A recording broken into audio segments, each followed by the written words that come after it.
If you're like me, you probably thought there was no way Tyreek Hill would not be a Kansas City Chief in 2022. Well, I got to thinking there's probably a few more players across the NFL that are like that. Here are 4 big-time wide receivers that could be traded to the New York Jets. Jets, Jets, Jets, Jets! Welcome to Jets Talk. My name's Ryan. I'll be your pilot. If you're new here, hit that subscribe button. If you've been here before, welcome back. I love having you here. Boys and girls, I go live every Monday at 8 o'clock for my live call-in show, and then Tuesday we come back with our Talking Jets panel, myself, O'Leary, and Green Bean, so make sure you check that out and ask us all your Jet-related questions. I have a feeling we're going to have a lot of discussion coming up this week, but let's jump into our topic of the day, and that is trading for a wide receiver. I think the Tyreek Hill trade caught a lot of us by surprise. No one really expected him to get moved from the Kansas City Chiefs, so it got me thinking, are there players across the NFL that could be traded just like this? And now that the Dolphins have given Tyreek Hill what is essentially a 4-year, $120 million fully guaranteed deal. The reason I say fully guaranteed, he got $72 million guaranteed at signing. The rest of the $50 million will be guaranteed as of the first day of the new league year in March of 2023. So unless you think he's playing on a 1-year, $72 million deal, this is a fully guaranteed contract. So this puts a lot of teams in a really weird predicament with receivers going into the final years of their contract. They are going to have to pay a serious premium or risk franchise tagging them and having a really upset player. So let's take a look around the league at 4 players that I think could really be an option for the New York Jets, and a lot of them have ties back to New York. So let's jump into it. The first one, you guys know it. We've talked about it a bunch of times on this channel, and that's DK Metcalf. 24 years old, last year had 75 receptions, 967 yards, and 12 touchdowns. The Seahawks have plenty of cap space to work with DK Metcalf. They have $16 million this year, but realistically, first year is always a little bit smaller of a cap hit, and then they kick in later years.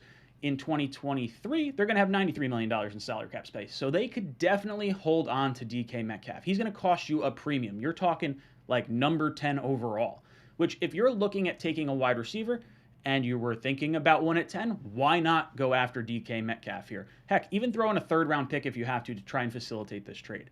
Now, the idea here is that the Seahawks are looking to get ammo to possibly move up to take Malik Willis, or they're looking to hit the reset button and just accumulate as many picks as possible to try and replenish that roster after a Russell Wilson trade. So I really like this. Elijah Moore and DK Metcalf played together at Ole Miss, so this would be a really, really cool reunion. And he gives us something that the Jets, I don't think, have ever really had since I've been watching football. Like, Brandon Marshall was a bully of a wide receiver, which was really cool to watch, but no one's really had this physical profile. I mean, DK Metcalf is kind of a one-off situation as far as athletic freaks go. So I would love to see him here. His dad actually played for the Giants, so a little bit of a New York connection there as well. The next player on my list is one that we're trying to emulate in the draft, or at least I see a lot of Jet fans doing that. Everyone's talking about Treylon Burks potentially being a pick for the New York Jets. Well, why not go after the guy that we're trying to model off of in our offense, DEEBO Samuel? I know. It seems like, why would the 49ers do this? DEEBO's 26 years old. He had 136 touches for 1,770 yards and 14 touchdowns last year, and it was incredible how they used him. He ran the ball a bunch of times. He caught the ball a bunch of times. That's something I think the NFL and the Jets really need to look at, because this is the type of wide receiver that is absolutely an elite weapon in this offense. Now, the rationale here is that the 49ers have $3 million in salary cap space this year, and they have $62 million in salary cap space next year. Now, you might be saying, hey, that's enough to pay a massive contract to DEEBO Samuel. Well, they also have Nick Bosa, who's up on a big-time contract, who's going to get a massive deal. So, is there enough money to go around? Well, I don't know. The whole salary cap thing has just kind of perplexed me over the course of the last offseason, or this offseason specifically. Now, he knows our former coaching staff in Robert Saleh, Mike LaFleur. The Jets wide receiver coach, Miles Austin, was the 49ers offensive quality control coach in 2019 when DEEBO Samuel was drafted. So there is a little bit of a connection there. Would he want to come to New York? I don't know. I'm not too sure. There's probably something to be said for, like, LaFleur not using him the way that McDaniel used him. So maybe there's a situation where it just doesn't make a whole lot of sense if they think they're not going to utilize him this way. But I would think after seeing the success in the Shanahan offense with this type of player, you'd absolutely adjust your offense to try and utilize a player like DEEBO Samuel. You just get the ball in his hands and let him make plays. So I would love this move. Next player on my list comes by way of the Steelers, and this one is Chase Claypool. This is a wide receiver a lot of Jet fans wanted in the draft in 2020 when we wound up trading down and selecting Denzel Mims. Now, Claypool was on the board for the Jets initially, and we moved back.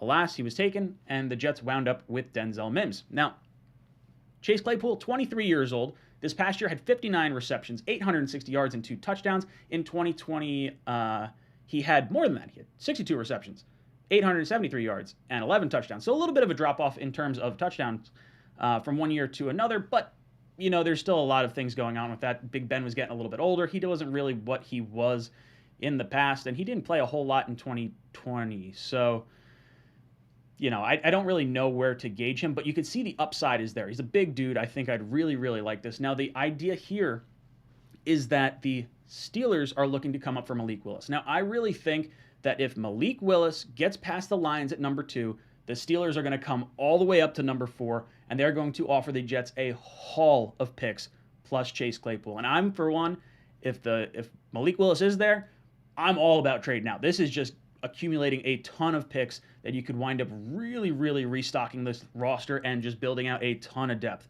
Now, the thought process with them trying to trade him, obviously coming up for Malik Willis, there was also a little bit of so I don't want to call it issues, but there was a lot of heat on him because the Steelers were going down the field against the Vikings with 30 seconds left. He did a first down point that sort of cost his team a few extra seconds at the end of the game, but it was kind of incorrect because the Vikings linebacker Eric Kendricks actually knocked the ball away, which caused the official more time to try and spot the ball. So not entirely his fault, but if he held on to it and gave it to the official, you don't even get the opportunity to get the ball knocked out of your hands. So I mean, I would really like this. This is a big, big, big time move, and he's really, really young.